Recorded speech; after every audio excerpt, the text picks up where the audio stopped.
All right, good evening, everybody. Some of you are struggling with how to do the graphs, so I thought I'd throw this together. Never used this before, so bear with me on it. One of the first things that it asked you to do, right, was to come here to atomic radius, right, which is this one here. Start in the, not in this one, but in the row just below it. And you're supposed to highlight. So we highlight everything here.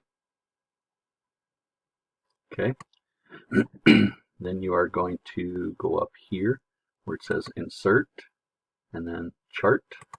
So then we're going to create a chart. So what we have here is a graph that represents how atomic radius is a function of the, oops, sorry,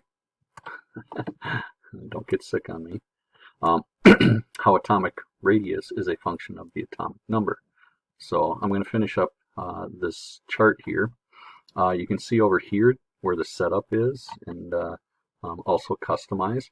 So if you didn't get this, then you'd have to do a little bit with the setup, but this should pop up automatically for you. If you go to customize, you can change the titles of the horizontal axis. So you see right here we have nothing labeled there. So let's go ahead and identify it. So that is going to be the atomic number. So see how we have that identified right there. Okay.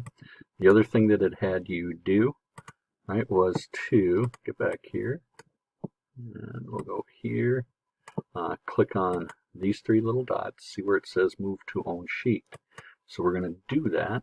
Now you have this. And what this represents, if you look, right, is the radius. So radius, it's going to get bigger, okay, as you go up, and then as the atomic numbers go through here. So let's say, for instance, from here to here, right? So you see where, come on, no, it's not going to play with me.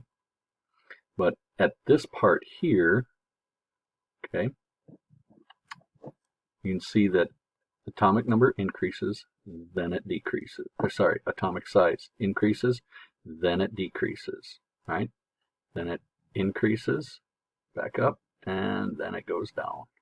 Okay, so as you move from left to right, that's what we're doing right here. So this element here is lithium, and you are going to neon. Okay, and then it jumps up back up to sodium, and you go from sodium down to argon. Okay, then this is going to be potassium, and way over here is going to be krypton. So the goal then is, what is the function, right, of a radius versus atomic number as you move from left, right, lithium, to right, neon, they get smaller. Okay, so I hope that was helpful.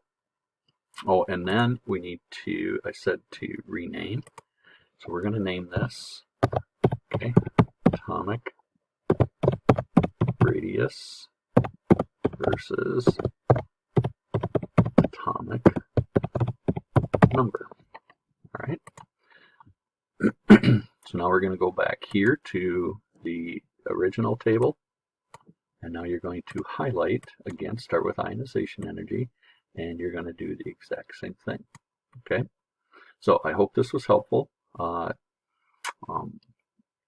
If you have other questions, be sure to email me.